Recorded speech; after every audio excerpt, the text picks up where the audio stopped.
Hello and welcome to the All Roads Podcast. We're your hosts. I'm Dr. Sam Kindick, And I'm Sam Hahn. and we're a couple of experts in ancient Greece and Rome, reading our way through Homer's Iliad, as translated by Emily Wilson. And today we're focusing on Book 6. Cue the music.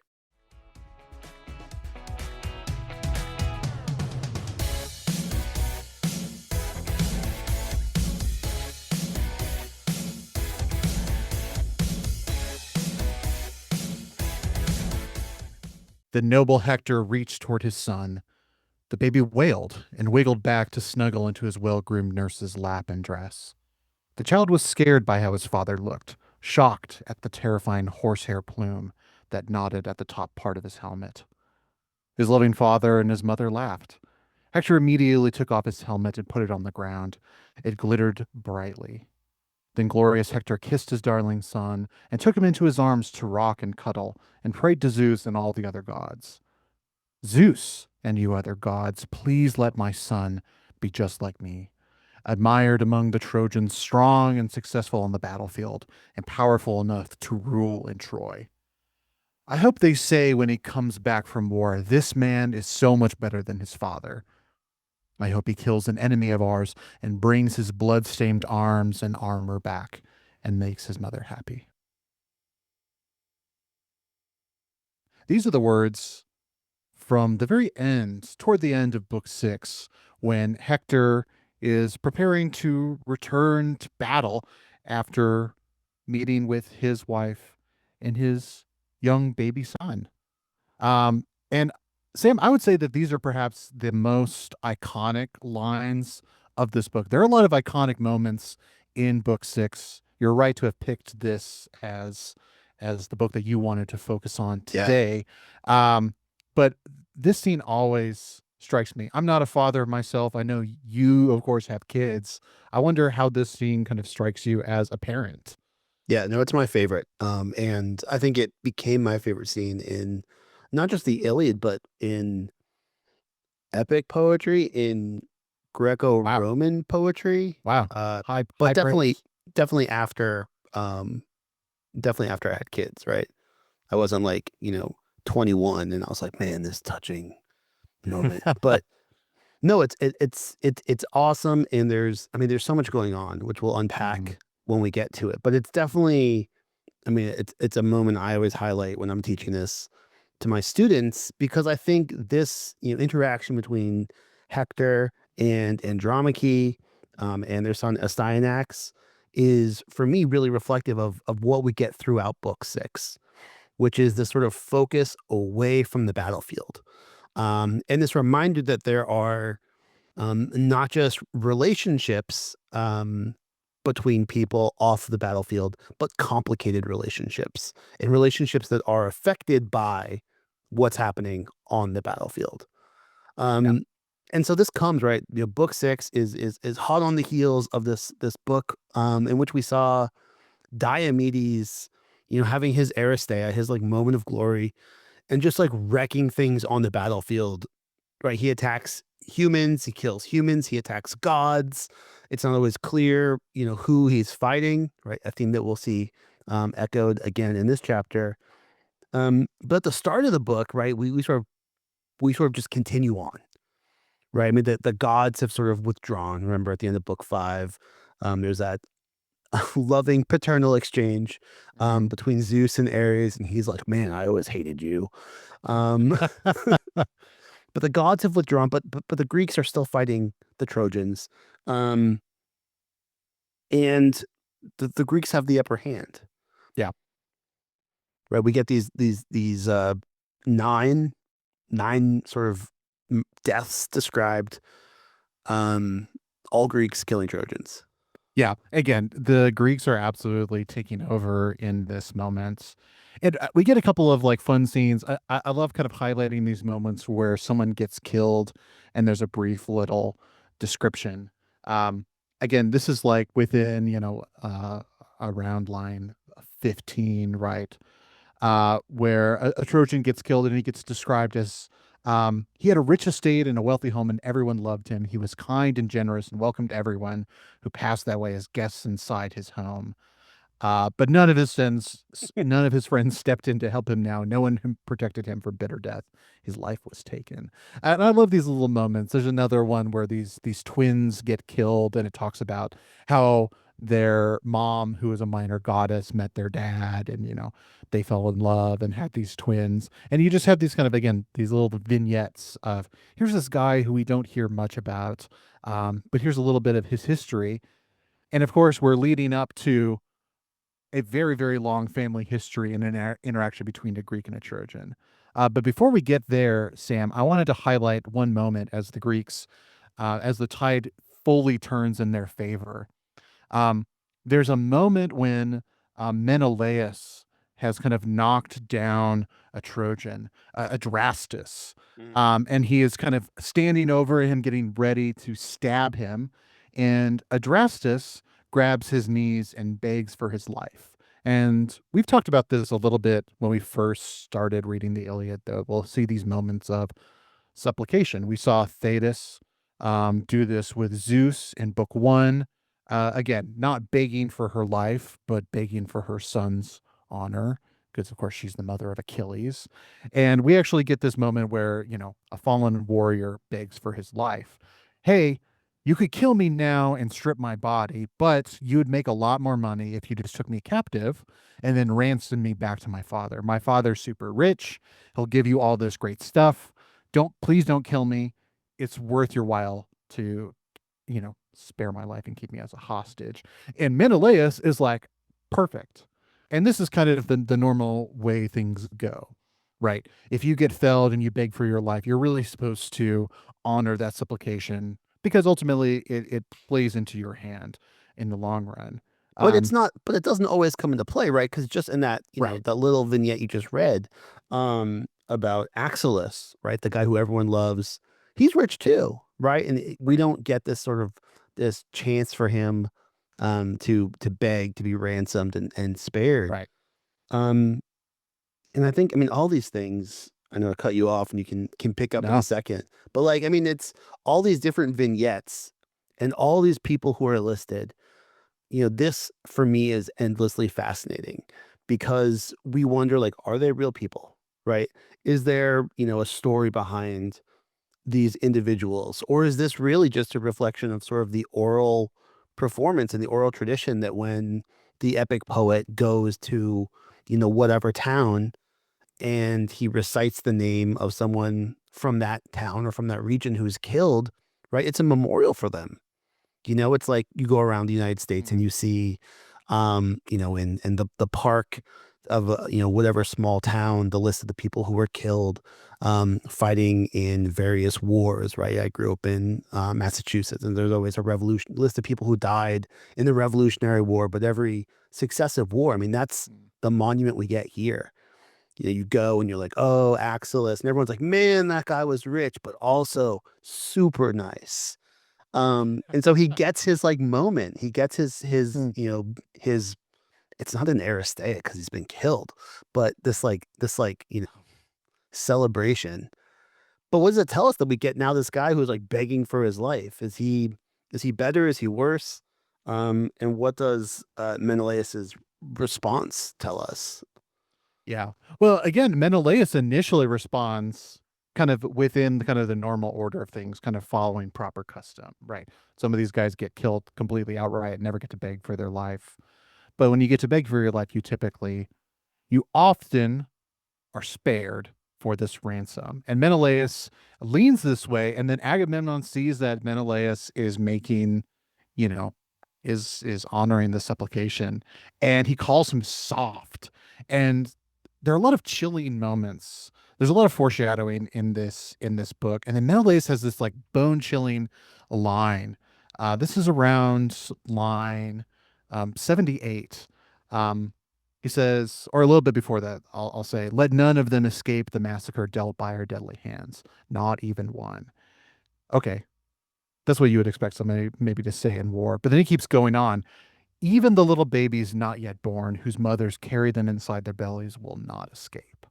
Um, Again, just this kind of brutal, which again we kind of know is going to happen. We know how the Trojan War is going to turn turn out. And we're going to get to, a Trojan baby at the very end of this book with the son of Hector.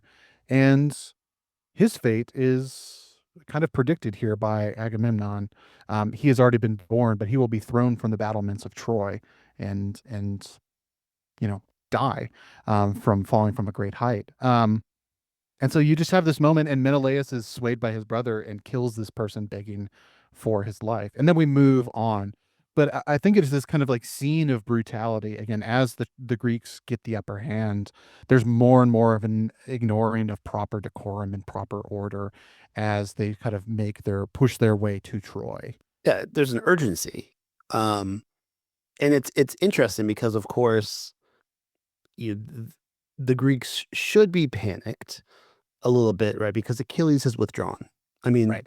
this is a poem again about Achilles and Achilles' reaction to various situations. And right now he's feuding with Agamemnon. So he's withdrawn himself and he's prayed that the Greeks are going to fail, right? He wants them to feel their absence. But that's not what we have, right? The Greeks are winning. We've just seen Diomedes go on this rampage in the last book. We've seen a number of other Greek heroes uh, just killing a bunch of Trojans. And we don't really need Achilles, right? Right.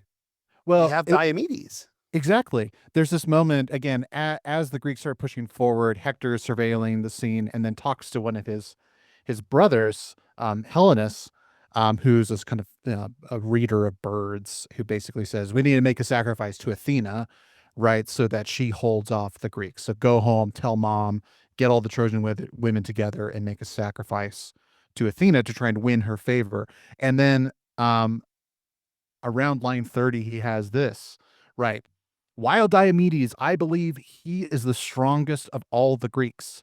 Achilles never frightened us like this, although they say his mother is a goddess. That Diomedes is a maniac. And I know that Wilson has picked that word very, very specifically. She's trying to recall this main this wrath, this wrath Mhm. that Yes. Achilles is kind of famous for.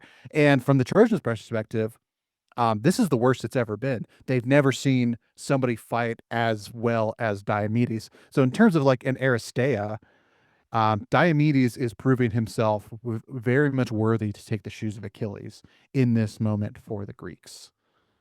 Yeah, I mean that's you know we've just seen book five is Diomedes' book going on this Aristeia. But we're going to see Diomedes again in a second. Yeah. And he doesn't feel like a maniac, right? He No. doesn't feel like this crazy, wild, unhinged, eyes sort of like rolling around independent of each other as he just runs through the field indiscriminately killing people, right? He comes off as incredibly intentional Mhm. and careful. Um, but yeah, we have this look at the Trojans, right? We've seen the Greeks killing a bunch of people, right? Nine quick kills, and then the sort of delayed killing that Menelaus does at the urging of Agamemnon. But we look to the Trojans, and they're responding appropriately, right? They're panicked, Mhm. right? Get all the women, send them up to the temple, right? Get this fine robe and put the robe on the lap of Athena. Um, I don't know if you have any great insights into Greek religion. Greek religion is not my field of expertise, but I've always been sort of intrigued by the rituals, right? And the sort of taking the robe, the biggest robe, the best robe, and just sort of laying it on the statue. Yeah, I'm no expert in Greek religion either. There is definitely an element here that reminds one very vaguely of like the Pan-Athenaic festival, kind of Yeah. like the celebration of Athena's birthday in Athens. And there's this like kind of ancient wooden statue of Athena that kind of gets paraded around through the town. Who's famously draped in these kind of beautiful garments as part of the celebration. And as it's kind of led up the Acropolis and put in the Parthenon, where of course a more kind of beautiful statue of Athena is later built. But again, there's this kind of like ritual of clothing Athena. It's a very kind of female centric celebration, though it kind of leans more toward, I think, younger women. typically in that celebration, kind of celebrating kind of the virginal maiden aspect of the goddess. So I don't know. Is there echoes of this here? Is this just kind of typical, like a female goddess like Athena? I would say Sort of reflection of archaic Greek religion. Yeah. right. Garment makes sense also for Athena in terms of like fine craftsmanship sort of thing. So is that going on here as well? I don't really know. It's obviously notable though that we've pointed this out before that there's not a whole lot of daylight between the Greeks and the Trojans.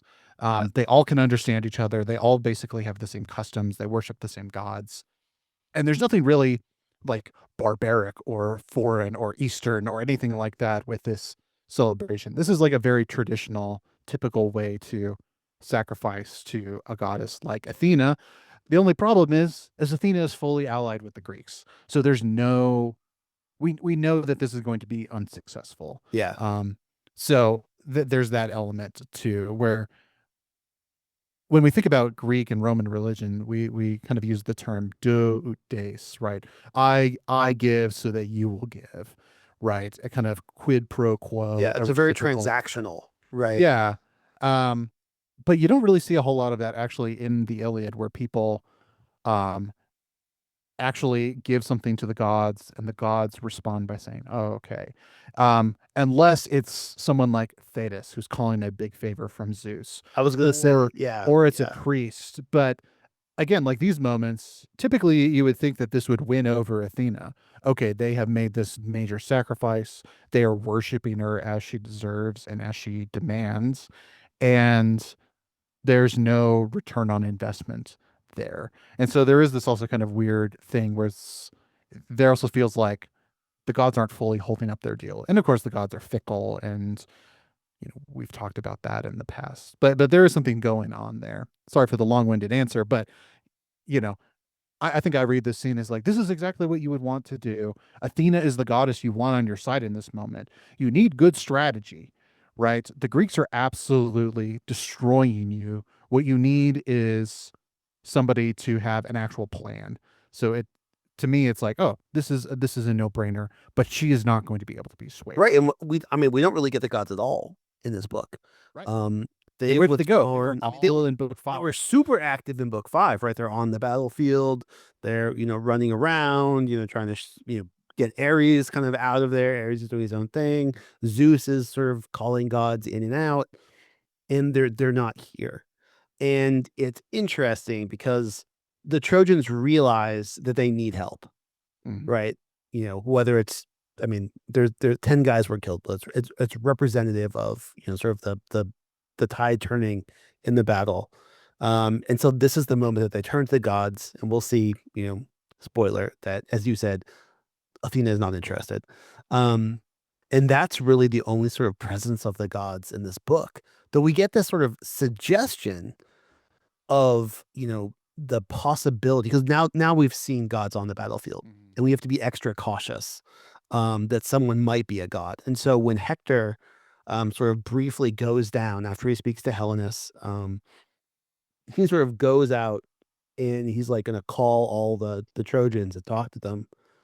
The Greeks all kind of back off because they see Hector and he's impressive, right? He's the Mhm. greatest of the Trojans, and this is around line 145, right? They're afraid that maybe he's one of the gods. And so they all sort of, out of deference, out of fear, out of caution, they all sort of back away. Um, but it's in fact not a god, it's just Hector. Um, and then he goes to sort of, gather up the Trojans. And then we turn back to the battlefield and we get one of the most famous exchanges, in the poem. And this is it kind of feels a little bit, um, out of place. Like there's like a little kind of Mhm. break in what's happening. And some people have in fact, suggested that maybe this interaction goes elsewhere, in the story. But we have Diomedes, who we've just seen wrecking it on the battlefield in book 5. Diomedes runs into, a guy named Glaucus, a Trojan named Glaucus, and they have a bizarre sort of long-winded exchange, identifying each other before they ultimately decide not to fight. Right. Yeah, Diomedes sees Glaucus across the battlefield and he says, "Hey, you, are you mortal? I'm not looking to kill any gods today." Um, he has this, he twice says, "I'm not one to fight the heavenly gods." Bold-faced lie. He literally just Yeah. did that Except multiple for last times, book. except for last book. And he'll say it again. For my part, I would not have any wish to fight the blessed gods. Again, bold-faced lie. Um, but he's kind of checking. Okay, I kind of maybe learned my lesson. He tried to step to Apollo last time and kind of learned his lesson there. So he's being cautious. And then he has kind of like a weird story that he throws in. There are a lot of weird stories in this exchange, Yeah. right? I'm looking to kill a mortal, but I don't want to fight a god. So which are you? And then he has a story about um, like Lycurgus, Yes. who famously, tried to ban the worship of Dionysus, and then learns his lesson because the women who worship Dionysus kind of go crazy, which is an interesting example to pull out as a reason why you don't want to fight the blessed gods, don't you think? I mean, it's interesting because later in Greek literature, we'll see what happens to people who challenge and threaten the worship of Dionysus. And I'm thinking here of Euripides' Bacchae, Yeah. um, right, which is a terrifying account of Dionysus destroying his own family, his human family, because they didn't Hmm. believe that he was real, um, for understandable reasons, right? He's a late born god, and so you don't usually like if your cousin shows up and he's like, "I'm a god," you're like, "Okay." Um, but it's chilling in his sort of destruction of the family, and so we've it makes me think about that. But we also have this story, right, of Dionysus here being less terrifying, right? He runs away and he's sort of protected by Thetis, Yeah. who again, right, she's a very minor goddess outside of Yeah. the Iliad, where she plays this like outsized role, not just as the mother of Achilles that we saw in book one, but like Zeus owes her a favor because she like saved the day that one time. Right. Um, so She's a it's another, political force yeah, in Olympus. it's crazy. It's another reminder, right, that there's not sort of one canonical set of Greek, myths or religious practices, because Thetis is clearly serving a different function here than she does elsewhere, right? Everywhere else, she's just sort of an echo of what has happened in the Iliad. Yeah. I just find this story so fascinating, though, because to say I'm worried about fighting a god, and here's why: people who fight the gods don't live very long. And here's an example where a guy attacked the worshippers of the god fled, but then the worshippers, you know, using ox-whip murderers like Lycurgus struck them, and at once they let their sacred wands fall spilling from the ground. Dionysus runs away Yeah. to Thetis, and then the gods who live at ease were angry with Lycurgus, and so Zeus blinded him. And soon he died because the deathless gods all hated him. And it's just an odd thing is, okay, here's a guy who takes a whip, whips the worshippers of Dionysus, drives Dionysus into Thetis's arms in the sea, and then separately he is blinded by Zeus and then dies from unknown circumstances because he wasn't liked by the Yeah. gods. And it is just a very odd, like, there's no real direct correlation of like this guy stepped up to a god and the god punished him. Dionysus doesn't have any role to play in this story, and it's all kind of secondary, tangentially related. It's just such a I find myself so confused why this is the story that Diomedes picks to illustrate the fact that you shouldn't Well, attempt it's to fight the it's it's gods. not a very persuasive story, which is makes sense because he's just done this. He's just fought the gods. Yeah. He just wounded the gods. Um, but it is weird. I mean, this whole speech, there's cool ring composition in it because he's like, "Are you immortal?" Like, I'm only looking to fight mortals. I'm not looking to fight gods. Then he tells the story about like Kyrgyz. Then he's like, "I'm not looking to fight gods. Only looking to fight mortals. Are you immortal? You're immortal, right?" Um, and so we get this. I mean, we get sort of this look at the way that speeches are patterned sometimes in Homer. Um, And I think maybe the strength of the example is not the point here. I mean, I think he's just trying to be like, you're a god, right? You're not a god, right? You're immortal.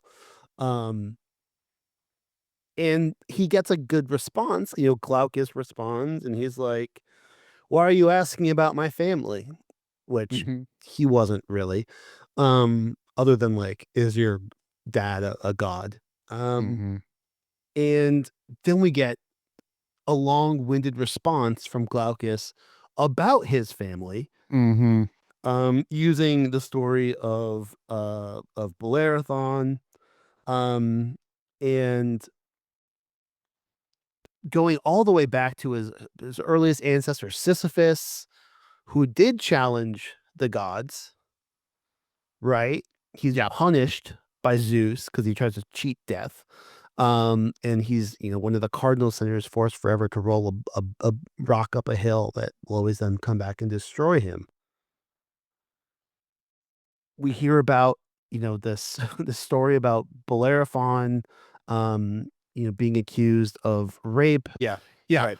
Proteus's wife thinks Bellerophon is hot, which Glaucus confirms that the gods have made him a very handsome man. Yeah. This woman falls in love. He refuses to have sex with her. And so, in retribution, she goes and tells her husband, this man sexually assaulted me. So, you need to do something about this. And Proteus says, I'm not gonna be the one. And so And this is he, a theme. This is the mythic theme, right? This is yeah, called the Potiphar's wife theme, and we get it. yeah, It comes from the Bible, but also in Greek literature, we get it with the story of Hippolytus and his stepmother Phaedra. That's when right. my mind went to the stepmothers. But yeah. So what's the punishment look like? Well, there's this great moment, right, where Proteus hands him um what Homer calls dangerous and deadly symbols. Like Yes. this is probably on clay tablets or wax tablets that are sealed. And so he's given this and said, "Hey, go to this other king in another kingdom and just give him this." And presumably what's on the tablet says, "Hey, this guy needs to die." Right. It's Right? writing. It's the only Yeah. reference to writing in Homer. Yeah, and notably, there's a lot of suspicion about writing in Yeah. Homer, which is very funny to us as modern readers, because of course, I would assume most of you are receiving this text in written form. You've bought a copy of the Iliad, Wilson's translation, or something like that from a bookshop. Maybe you're listening on audiobook, which is the proper way to listen to the Iliad, according to Homer. Writing was seen as a very dangerous Yeah, it's a technology in disruptive Greece. technology. If you're in Yeah, oral tradition, they start writing things down. It's like yeah, AI taking the jobs, exactly. right? Because some people can't read, right? Everybody can speak. I mean, not everybody, but most people, right, are able to speak. And so, okay, there's no kind of hidden information happening when you're speaking face to face. But oh, as soon as you introduce writing, oh, you have to be literate. You have to be able to decipher these dangerous and deadly symbols. And Yeah. you see this other in other pieces of Greek writing that I kind of like. I think the most famous example is in Plato's Republic, where Socrates is talking about, kind of the good city. Like, how would we set up this kind of like perfect society? And there's a lot of discussion of we shouldn't allow writing in the good city because it corrupts young men, Yeah. right? There's a corrupting force that happens when you start getting writing, and we need to be very, very careful and protective against the corrupting force known as letters Right. and The opposite of what sentences. what sort of general sentiment is today, I would say. Right. Right, exactly. Have a paper trail. Like you need to have proof and backup and evidence. No, like this is dangerous, according to the Greeks in, the fifth century and before. This is We a want the dangerous kids reading technology. less. Yeah. Exactly. So there is this very interesting, yeah, the only reference to writing in the Iliad, and it is meant to, doom a man to death unjustly. Um, but you get kind of a very Hercules moment too, right? Bellerophon goes to a foreign kingdom. The king welcomes him in and kind of treats him very nicely. This is what you're supposed to do with guests, right? Welcome them in, feed them, bathe them before you even ask, "Who are you? Where are you from?" Or in this Right. case, what is the tablet? Let me see that tablet What is you the sent. tablet? And I believe it's 9 days. right? Where he's being wined and dined, and the king's like, okay, fine, why are you here? And he's like, oh, I'm supposed to give you this tablet, and of course it's like the tablet says, presumably kill this guy, and Yeah. so uh, and of course the king naturally says, oh, there are these mythical monsters that Yeah. you probably should go fight, and that'll for sure kill you. Right. And it's not a Heracles moment. I think Heracles is the Bellerophon moment, right? This is pre-Heracles. It's true. Yeah. Bellerophon's like one of the OG um heroes, right? Mhm. He's or maybe earlier than Perseus, right? Perseus releases Pegasus, and Bellerophon and Pegasus will eventually hook up. But yeah, he sends him on these quests, right? First he goes and kills the mythical monster, the Chimera. Then he goes and kills some other people, the Solimi, and then he fights the Amazons, which is another thing that heroes do, right? Heracles does it, Theseus does it. Um, and eventually, I mean, he's always successful. He comes back, and the king's like, "Fine, like marry my daughter." Fine, you win. I can't kill you. Yeah, which is interesting. I mean, it's funny because you do see this sort of pattern again and again that like if you are, if you're successful enough in your military slash heroic exploits, that can make up for a lot of other shortcomings. Um, so you can see what the Greeks value here. Yeah. But as it turns out, Bellerophon is the grandfather of Glaucus. Yeah. And Bellerophon stayed at the house of Diomedes' grandfather, Yeah. Oeneus. And so Diomedes is like, oh, wait, hold up, hold up, hold up. Your grandfather stayed at my grandfather's house. And I like heard this. And he like brought like a cool cup, but I didn't bring the cup. But I have a cup. Um, and so we're like guest friends, right? We have this sacred bond, right? And the relationship between a Right. guest and the host in the ancient Greek world, which we call xenia, is a sacred bond. And in some ways, the whole Trojan story, is Paris taking Helen is kind of a breach of xenia. Right. That's how Violating. serious, right? Um, but it is so meaningful, even two generations removed, Sam, that Yeah. they're like, let's not like I've got other guys I can kill. You've got other guys you can kill. Um, so let's just walk away. But before they do that, We got to they exchange. swap. Yeah. Well, yeah. And before we even get there, this is another good reminder that the Greeks and the Trojans are not actually opposed or all that different, Yeah, right? I mean, Diomedes has this moment where he says, oh, shoot, whenever this war is over, you come visit me in Greece and I'll come visit you over here. And like, we'll make a time of it. Like, let's like catch up whenever this war finishes up. yeah, Good luck killing Greeks. I'll kill myself some Trojans. It'll all come out in the wash and then we'll be friends forever just because our grandfathers were guest friends of each other. yeah, Right. And it is such an odd thing. And I do love he's like, "Oh, I know the cup that your grandpa gave my grandpa. I literally saw it as I was leaving the house to come fight in this war." right. It was just like in book 5, right? There was horses, right?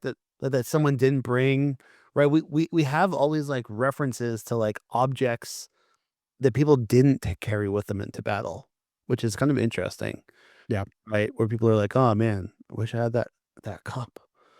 Uh, but they do. They cement their friendship, and they as a sort of a symbol also to everyone else, so people would know that they didn't fight each other. They swap armor, because usually when you defeat somebody, you then strip their armor, so you Right. get the enemy's armor. But here they're getting each other's armor, Right. and Sam, it's not a fair trade. No. No, Zeus robbed Glaucus of his wits. And he makes a bad trade. Um Glaucus has gold armor that he gives to Diomedes, and Diomedes has bronze armor that he gives to Glaucus. And the gold armor is worth way more than the bronze armor. And in a heroic, moral system where the amount of stuff and the amount of wealth you have equates to your level of status, Glaucus has traded away basically 91 oxen worth of stuff in this trade. A fool. So we have to spend a few minutes talking about this because I mean, it's in the grand scheme of the story, in the epic, really even of the book, this little aside, that it was an unfair exchange doesn't really matter. But the amount of ink that has been spilt on this sand Mhm. is incredible. Scholars are just beside themselves trying to make everything make sense, trying to understand what's going on. And it's nonsensical. I mean, the trade for a number of reasons. Right. The first is that elsewhere we get descriptions of, because you use oxen to value, said the value of something. And the valuation here of 100 oxen for gold armor and 9 oxen for bronze armor is inconsistent with evaluations of Yeah. things elsewhere. Uh-huh. You won't be surprised to learn that. People go through and they're like, well, each individual golden tassel on the statue of Athena is valued at like 120 oxen or something. So how is this whole armor set? Like it doesn't make sense in that point of view. Um, and so people also think about the fact that Zeus robs Glaucus of his wits, right? He trades away this gold armor for the bronze armor. And that sort of cheapens Diomedes's victory. I mean, Diomedes gets the more valuable armor at the end Mhm. of the day. So it's a win, essentially. And Diomedes is the better man, I think the Greeks would say. I mean, he's just been on this Aristeia. He's like you know, the number one Greek right now. Mhm. And so the fact that Zeus robs Glaucus of his wits, like, what's the point of that? You want Diomedes to get it fair and square, or you should. Um, because it kind of this people say this is sort of a crowning even of like his Aristeia, right? He's been on this killing Hmm. streak. He's running around, and this is sort of this is the armor he gets. And it's this cool gold armor. But right, as you know, gold armor, maybe not, Yeah, terrible maybe for not the fighting in. best. Just like what the heck are you wearing, Dime? Yeah, Like 24 Glaucus. karat Yeah. gold armor. Yeah. Yeah, Glaucus is coming out of the gates of Troy wearing gold armor, heavy, expensive, not that protective. And you're just like, what a wild thing to pick as your, yeah, choice of protection. Uh, I think we were joking saying like, it's like trading, your Kevlar vest for silk. Yeah. And it's like, Or what like are a you? handmade suit. Yeah. Yeah. Like Yeah, it's it's stupid because you wouldn't wear this into battle. no. And even I mean later in this same book, we have a description of Hector's bronze armor. Right? Hector's super rich, right? Prince of Troy, number one fighter for Troy, right? He's got the best, and he Yeah. does not have gold armor, right? So No. it's just like No. this whole Yeah. it's just weird. I mean, but I think this is, I mean, in a way, this is cuts to how we read Homer.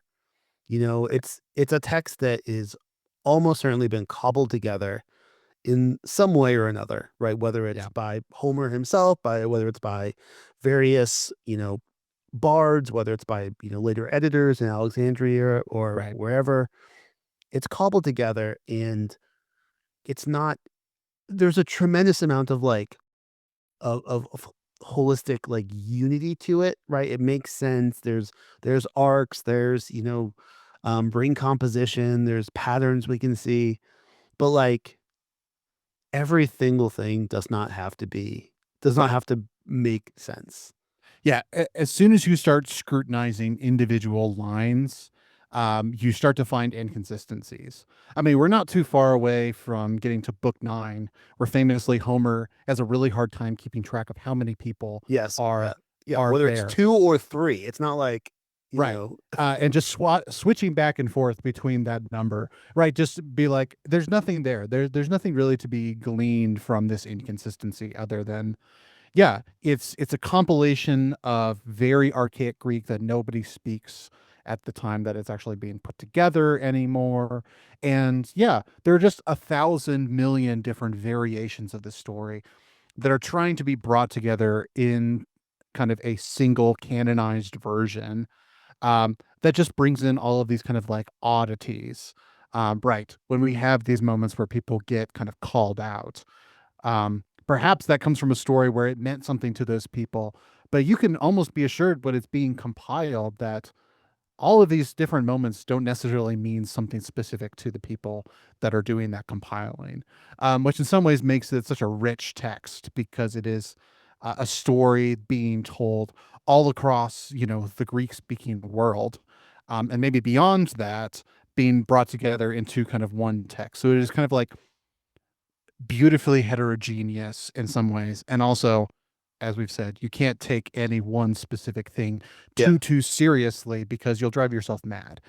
Because right, Homer has the earliest versions of myths that nobody repeats. Right, what does that mean? Right, he can't count. He doesn't really know much about how warfare happened in the Bronze Age. Yeah. Right, when we say, "Oh, the economy here doesn't make any sense," Yeah. well, I would be shocked if it made perfect sense, to be totally Yeah. honest. So it is a very odd scene for me. Beyond just the oddness of why is this guy wearing gold armor, um, is also just why are his wits getting robbed, and why does this matter? It is I such an bet it's an odd expression. I moment. bet it's an expression. People are just like, "Oh man, like Zeus stole my wits." Like, what was I thinking? But I mean, but it doesn't matter, right? I Yep. mean, Right. the takeaway here. This is why I think it makes sense in book six. And again, people have questioned whether it should be in book six. The point here is, I think book six is about these interactions, these relationships, Mhm. and we've seen not only that the Trojans and the Greeks aren't that different, right? But they have relationships in the present, right, on the battlefield because of previous interactions, right, 2 generations back. And then they're looking forward to future interactions, right, when they say we're going to hang out. It's not, we're here for 10 years. We've been fighting this war, right, where everyone's getting killed. But like at the end of the day, we're not here because of, things that are angering Diomedes. We're not here because of things that are angering Glaucus, right? We're here because of Paris and Helen and Menelaus. And Paris, who we're going to turn to in just a second, right? Everyone hates this guy, especially Yes, especially especially his Hector. brother. Yeah.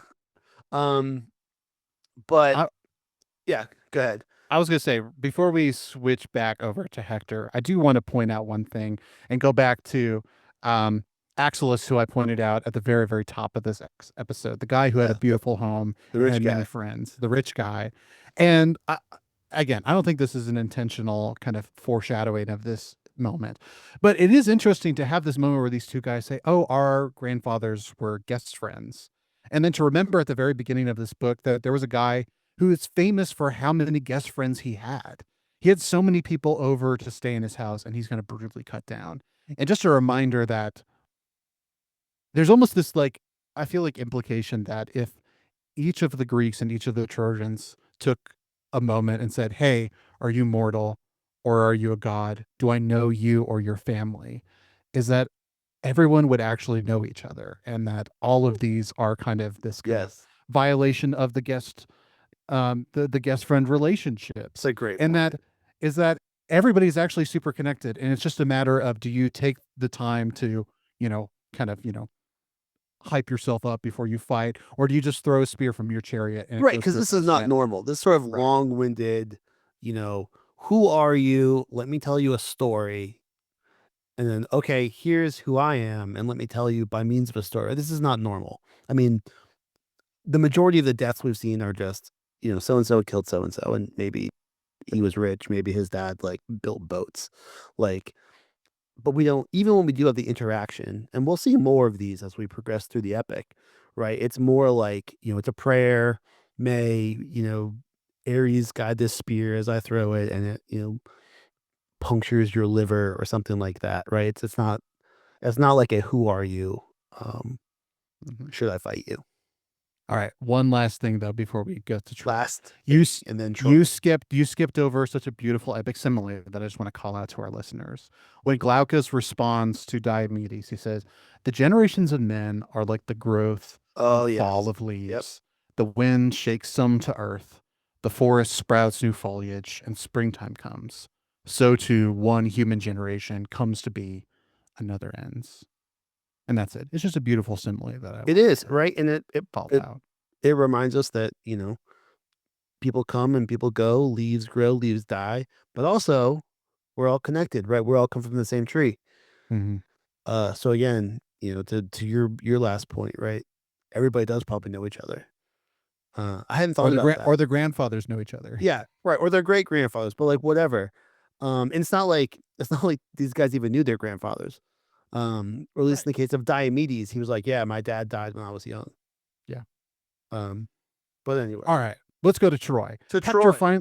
Hector finally gets back to Troy and he goes straight to his mom. There are a bunch of women who like crowd around him and they're like, "How's my husband? How's my son?" And he's like, "Ah, stop bothering me." Yeah, But he's like, he was "They're all like, dead." you got to ask the gods. But Homer says, but onto most of them, disaster was already fastened tight. Yeah. So it's It's so dire, sad. right? Yeah. It's dire, and this is why he rushes to his mom. We get a little description of King Prime's house, which I didn't fully understand. And on like one side, there's 50 rooms for the 50 sons, but on the other side, there's like 12 rooms for the daughters where the son-in-laws sleep. But like Hector has his own house, so he doesn't Mhm. sleep in that like the room, one of the 50 rooms for him. So Yeah. I sometimes wonder if this is just like the Greeks trying to puzzle out these kind of ancient yeah, palaces in places like, Argos and Mycenae and, on Crete, where there are these massive establishments and which were basically ruins by the time that, we get to like the 5th century. These yeah. are not, well preserved. And they are just like a bunch of rooms. And the Greeks will see this and be like, what was happening here? I And it's wonder. just like, oh, it's just like the super rich guy, and it's just got a ton of rooms, which is expensive, and they're just kind of plugging it in. Oh, all of the sons and daughters must have lived here. But again, there's inconsistency because I mean, it's Homer. it's neat because you have like right the architecture reflecting the family. Mm. Um, but like I wonder, and I don't know, and I mean, we could look into it. But I wonder if like this is the kind of evidence that like Schliemann uses to like confirm. He's like, "Yep, 50 rooms here. Must be must be the House of Priam." Yeah. And dear listener, if you're not familiar with Heinrich Schliemann, he was a what circus tycoon in Germany who got He was a businessman. Did he do yeah, circuses? I don't know. But anyway, he got convinced that you could use Homer as kind of an archaeological guide if you followed exactly the descriptions And of he did. I Homer. mean, to his credit, right? Found stuff. He Yeah. finds Troy. Um, but Troy is a continuously occupied uh site, and so there are many Troys. Mm. And Schliemann essentially bulldozes all the Troys he's not interested in. And it's unclear whether he even found the quote unquote right Troy, right? Troy 7B is like Yeah. that. But anyway, Yeah. Not um, not not well loved by no, archaeologists it's kind of a dirty to this word. day. Yeah. Uh, but maybe we'll do another episode on Schliemann. I think that would be interesting. But Hector comes home, he finds his mom, and his mom's like, "Oh, you look so tired, you should drink some wine." And he Yeah. says, "No, mom, I can't get drunk right now. I have to go to war." Yeah, wine. I mean, wine is like the primary thing you drink in this world, and it's Yeah. cut. It's not like you're pulling off a 14% Napa cab or something, but You usually it's fill it like with water and you apparently sweeten it with honey. yeah, Was what his mom says. You want some honey it must flavored be wine? bad wine. But usually when someone's like, I need to get fired up, and get lots of energy, like having a glass of wine's like not usually the thing you reach for. No. And Hector knows it, and so he Yeah. says no. But he also And and you mentioned this, but I want to just highlight it because it was we see more of it when we get to the Odyssey, right? He's like, I'm afraid I'm going to forget my will to fight, right? mhm. And this notion that war is something that we sort of dull, and I'm thinking of the Lotus Eaters. of course, in the Oh, Odyssey. and I'm thinking also of Menelaus in Sparta.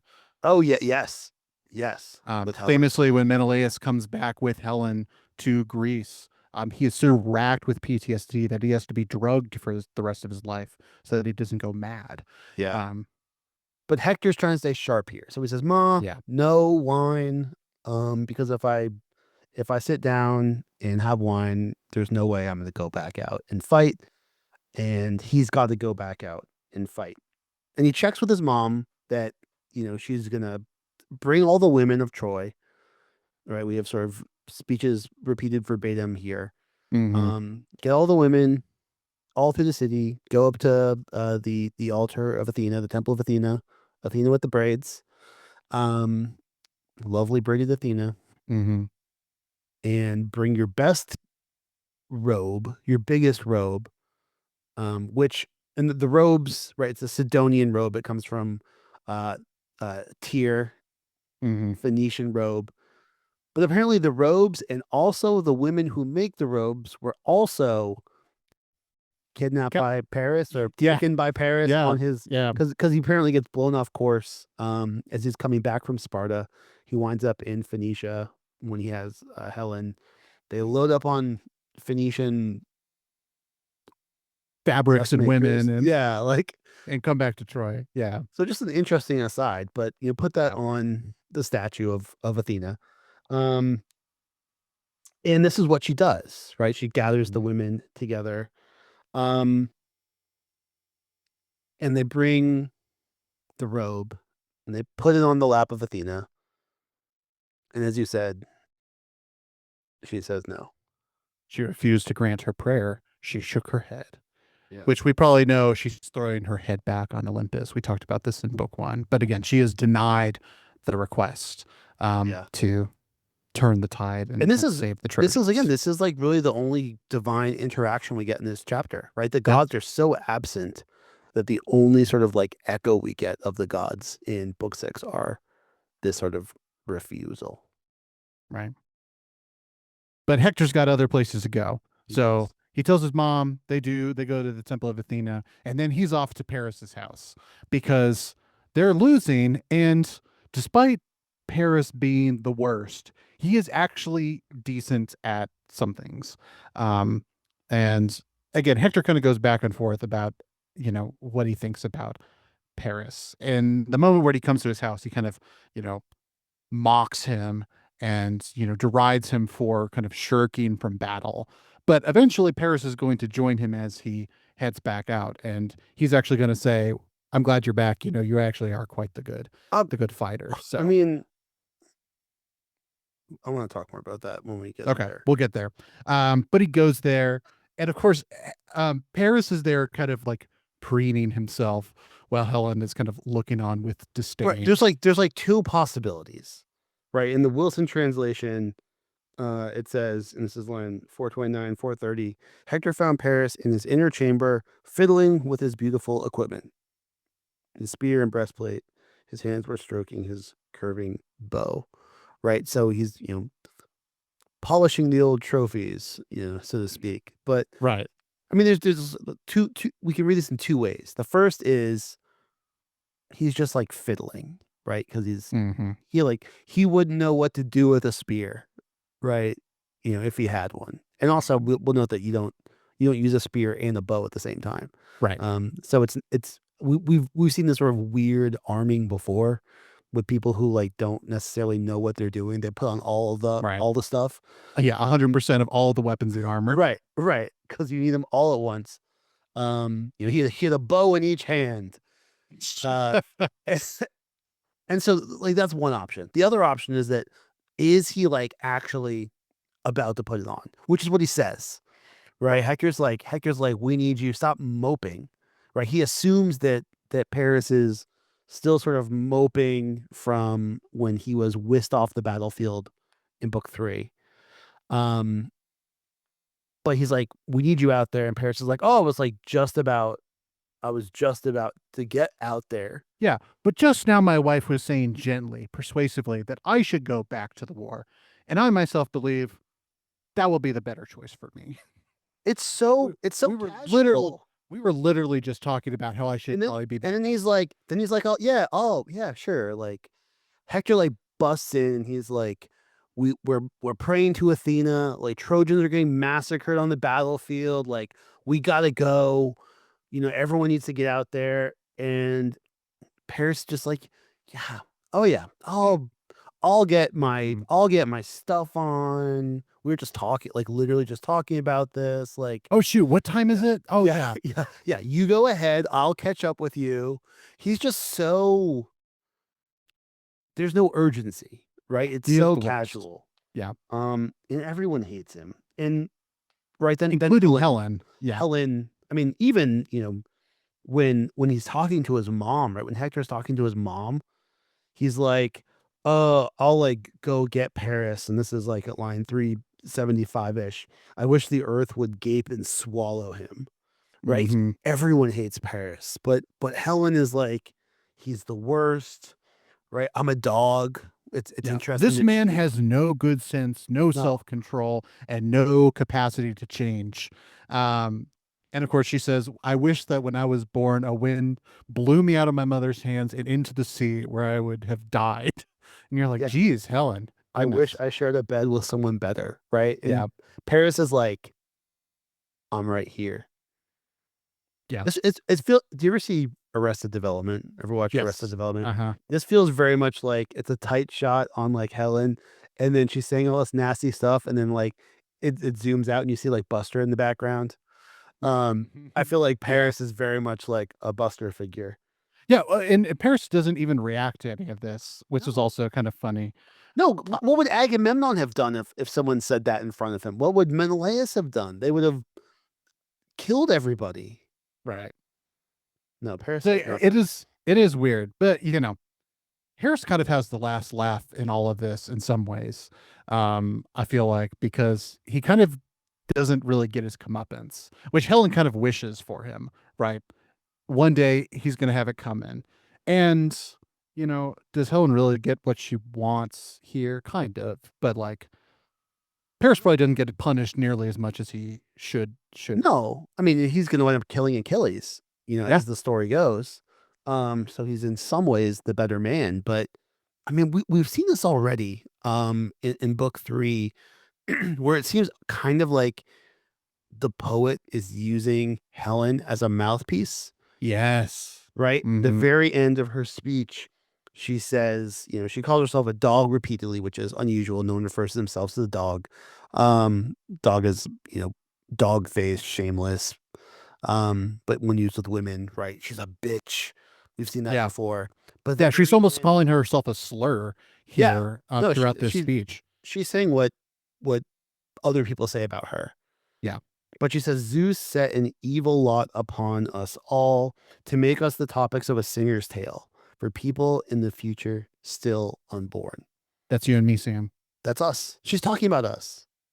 But it's Yeah. interesting because, right, this is kleos, right? This is the glory you get when people talk about you, when people write epic poems about you, right? I tell my class, I tell my students, if you're the answer to a multiple choice question 3,000 years down the road, you've made it.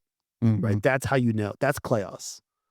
And everyone wants Kleos. We're going to see it in book 9 with Achilles, right? Everyone wants Kleos. Everyone wants to be remembered. But for Helen, it's a bad thing, Yeah. right? For Helen, it's like you know, because they're going to lose, right? We're in this terrible position and people are going to remember this.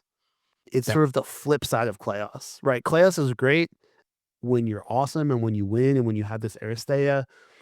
Kleos is bad when you're the sort of butt of the story, right? When you're the Mm. the people getting slain. But it's another, I think it's very interesting, and other poets do it too.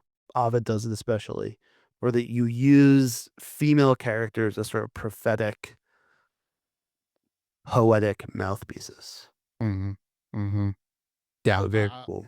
I think it's such an yeah. I love those lines at the end of her speech, and then Hector goes off to see his wife. Though it's notable that he doesn't treat Helen unkindly. There's actually some sort of kind of loving relationship between Hector and Helen as brother and sister-in-law, which is kind of like notable, I think, in this book. His blame is fully squarely on Paris. Yeah.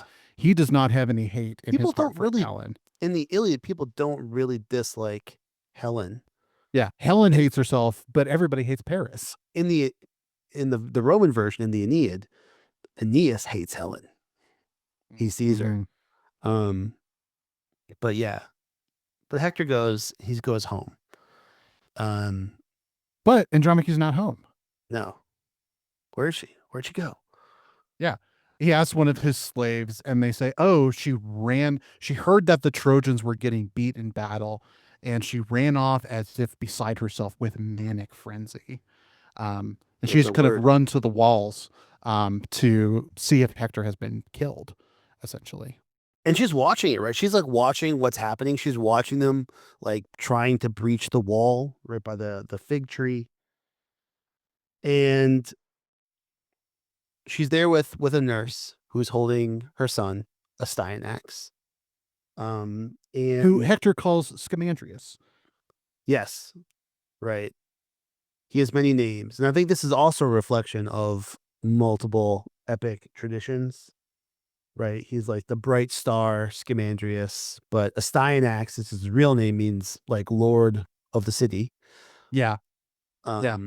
Um, Which of course is notable because he will never rule. He will he he will won't. die. He will die before he sees what his second birthday.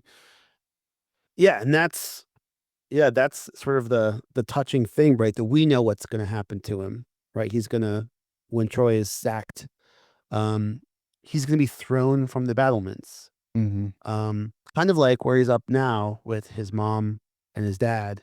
Mm-hmm. Um, my favorite version of that comes from a Roman author from Seneca, in the play The Trojan Women, Mm-hmm. where he's a little bit older, but it sort of focuses on what happens to the women of Troy, the children of Troy after the Trojan War.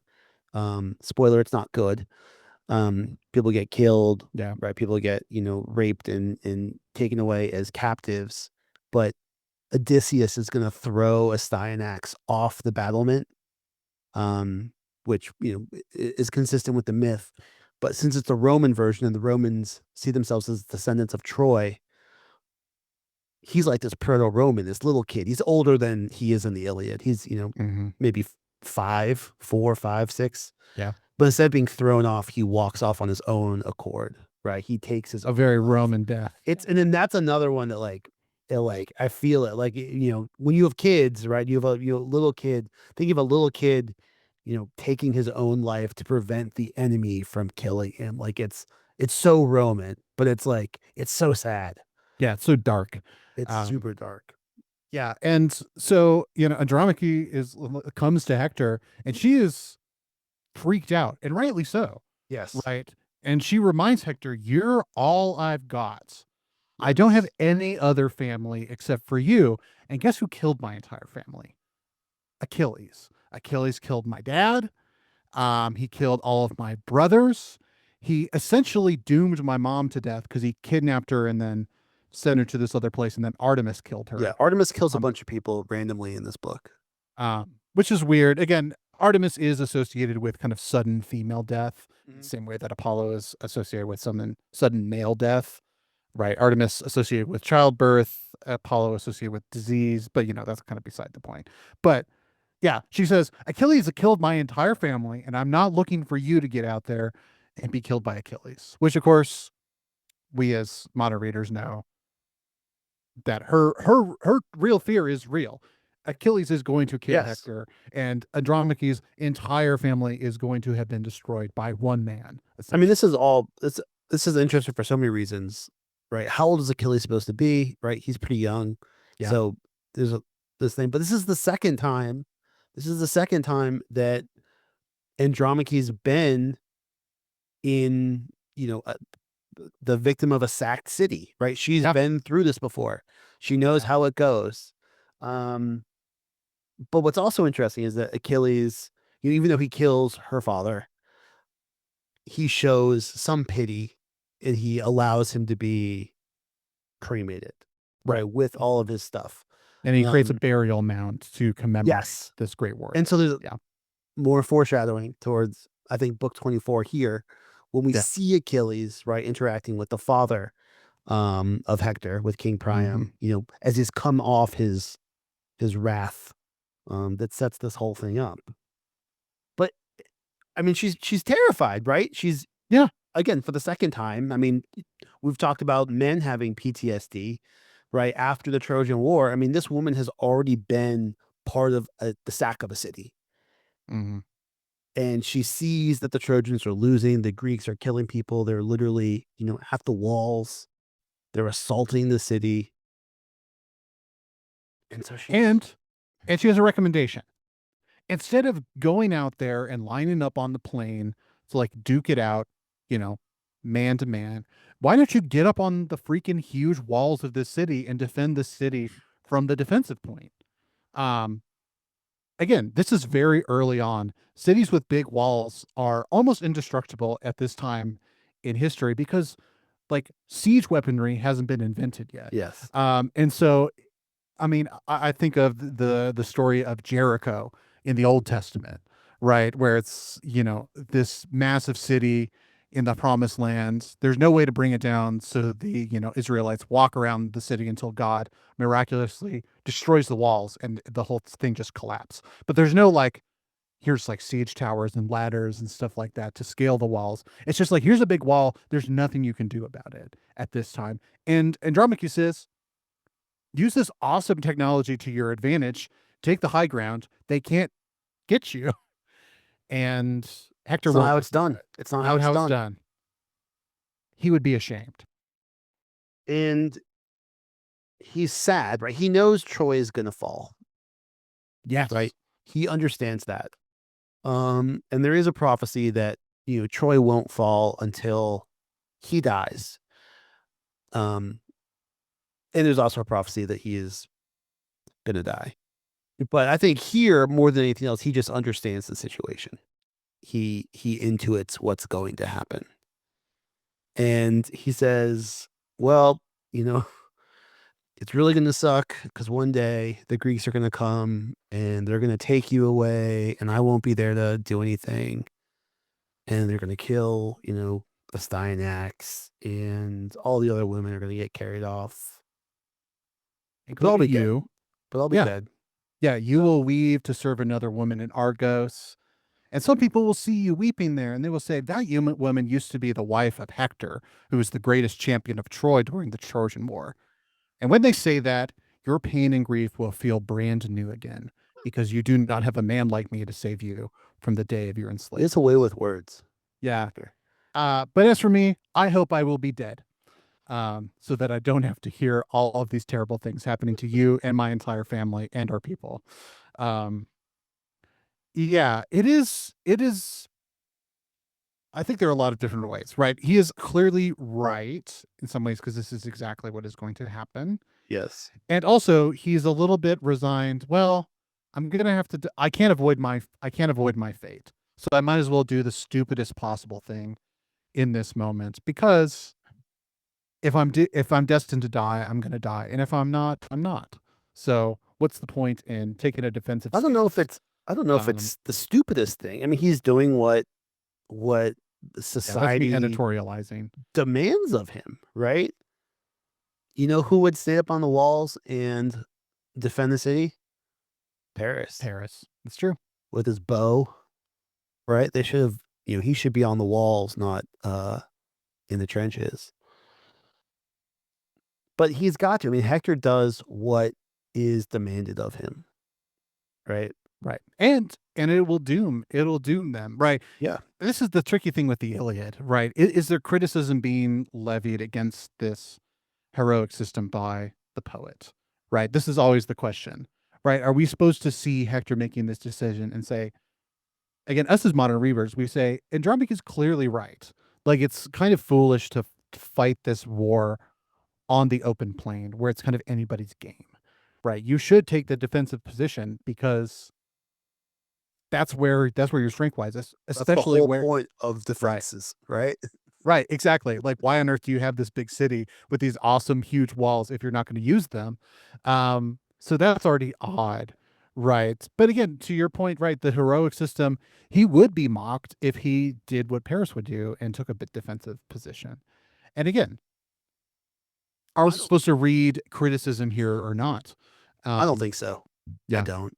I think you do. I think you see this as a sort of a an anti-war poem. yeah, a criticism of war and the I don't think Ah, but now, of course, we go back to the moment where he picks up his son, and his son screams at the sight of his armored father. Right, the helmet that he's right, wearing because is the whole time he's terrifying. like had his whole armor, his bronze armor, right? If it was gold armor, Right, a Cynax would be like, ooh, shiny. But no, this he's got a big, scary helmet, right? This like horsehair plume, and it's bobbing up and down, and he looks. I mean, I'm sure he's a physically imposing guy yeah, because he's Eric Bana. He's the hottest of the Trojans. Not in like a fancy like Paris is like probably the hottest of the Trojans, but like he's like the manliest man of the right, Trojans. right, And his son is terrified. right. And there is this moment, right, and this is what we read at the top of the episode, right? The child cries and his mom and dad laugh. Oh, this silly baby is laughing. It's your dad. Don't you recognize him? No, of course he doesn't, because this man is wearing the things of war, which makes him do terrible things that he wishes his son will do one day, right? He has this prayer, right?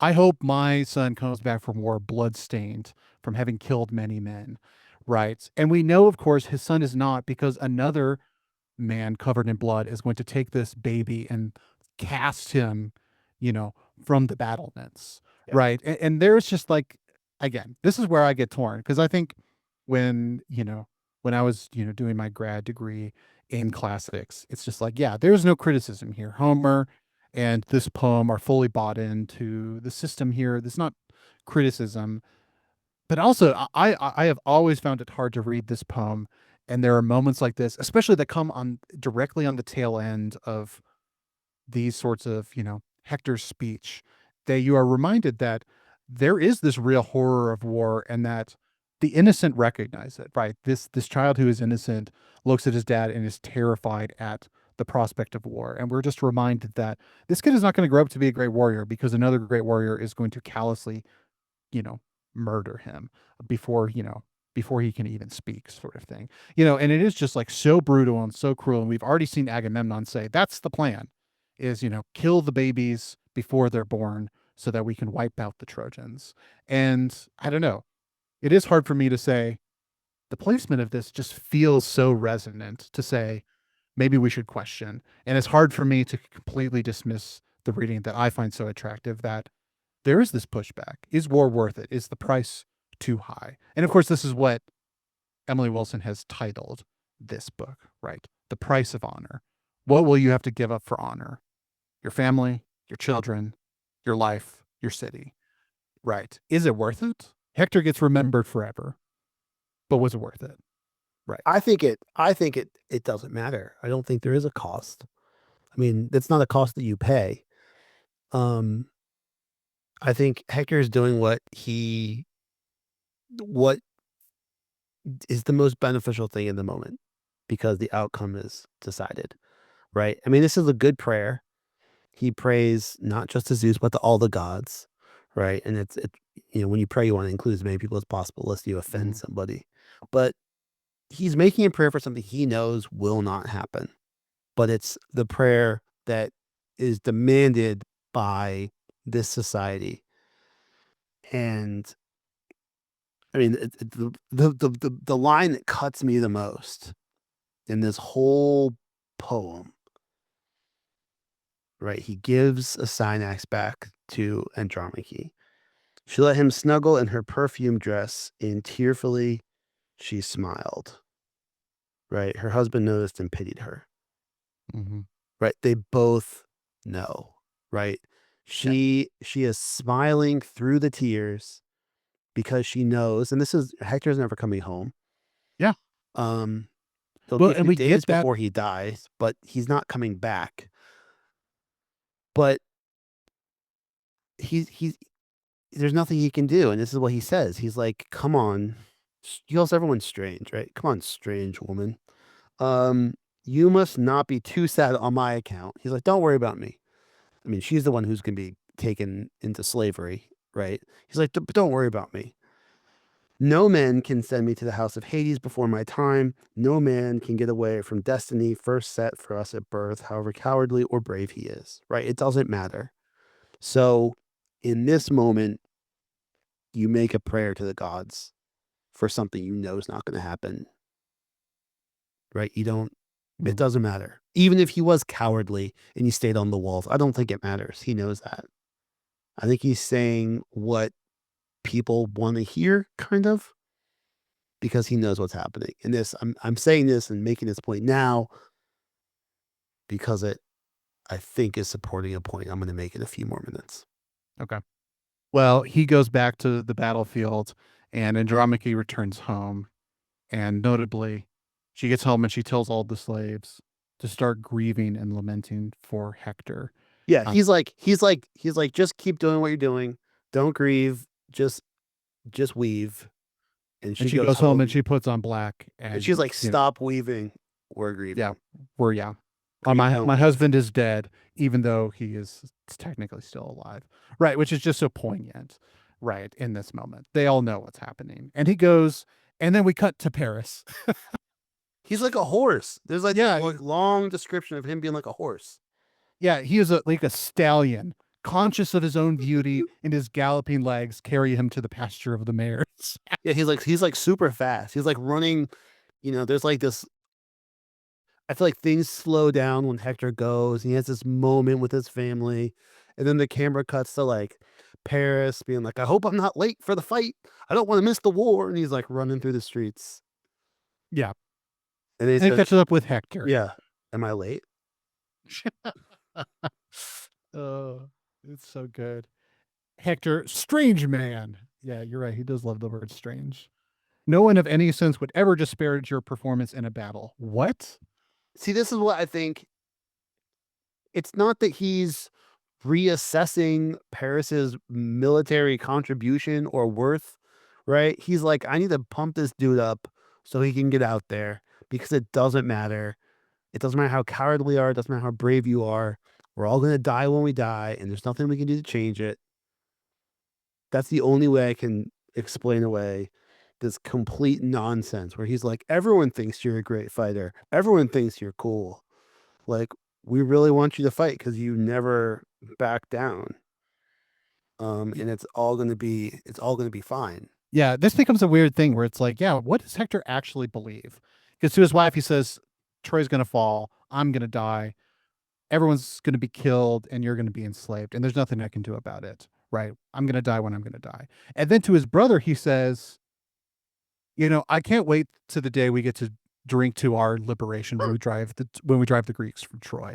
And you say, what does this guy actually think? This is why I find it hard to give Hector the benefit of the doubt, because I'm not sure that he actually believes that he's I destined think to he's telling people what they want to hear. what he's saying what needs to be said. I will rather than telling people what they want to hear because he obviously doesn't tell Andromache what she Andromache wants to like hear. what she That's true. wants to hear. Yeah. But I think he's being realistic with her. He's shooting straight with her. And I think it speaks to how he respects Paris that he just straight up lies to him, right? I mean, everyone else he's talked to, he's like, man, Paris, I hate that guy. And he's like, we're all gonna die. It doesn't matter, right? He comes into the city, all the women are like, what happened to our husbands? And he's like, no, pray. So to all of a sudden be like, yeah, man, like we'll get through this, like you're awesome. He's just trying to get Paris out there, right? Because Mm. if he was like, we're all gonna die, it's doomed. Paris isn't gonna be like, I'll bravely sacrifice myself on the field, right? He'd go right back to his bedroom. Yeah. I think this is where I think we will continue to disagree with each other. I don't give Hector this much benefit of the doubt. Hector's I awesome. It's Eric Bana.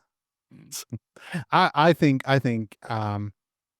Hector actually believes that he can defeat Achilles and that he can actually save Troy.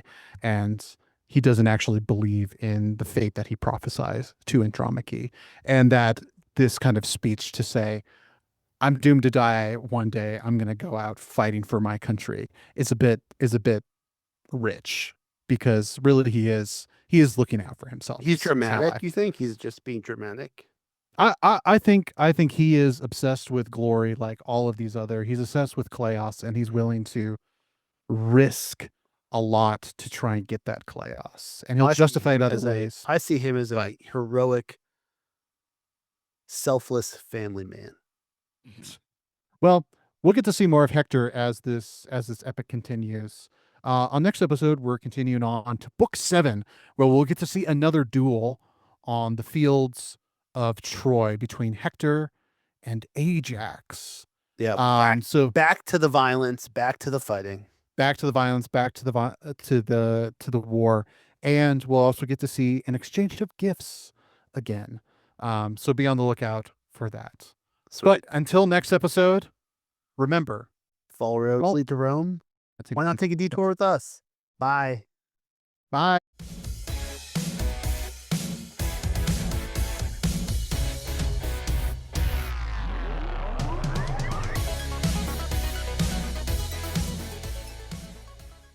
Hey, I hope you enjoyed that episode. Thank you so much for listening to the All Roads podcast. If you enjoy the show, why don't you go rate and review us on the podcatcher of your choice? 5-star reviews help people find the show, and leaving a comment lets us know why you enjoy listening week after week. You can also email us at allroadspod@gmail.com. We love hearing from listeners, getting your questions, and we look forward to answering them on the show. And lastly, if you're on social media, why don't you go follow us on Instagram at allroadspod, where you can say images, posts, and soon videos of the podcast. We'll see you there.